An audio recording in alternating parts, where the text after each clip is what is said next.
अस्सलाम वालेकुम, आप देख रहे हैं PA न्यूज़ HD और मैं हूं आपके होस्ट सादिया बतूल। शामिल करते हैं आज की अहम खबरें। मुल्तान ब्यूरो चीफ मोहम्मद अब्बास से हॉर्टिकल्चर एजेंसी मुल्तान के बोर्ड ऑफ डायरेक्टर्स का दूसरा इजलास डिप्टी कमिश्नर मुल्तान नुमान सिद्दीक की ज़ेर सदारत मुनक़िद हुआ।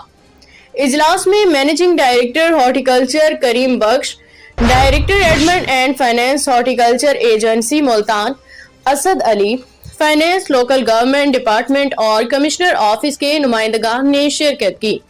इजलास में माली साल 2025-26 के लिए 1293 मिलियन रुपए की मुजव्वज़ा बजट की मंजूरी दी गई, जिसे हतमी तौर पे मंजूरी के लिए पंजाब हॉर्टिकल्चर अथॉरिटी को अरसाल कर दिया गया।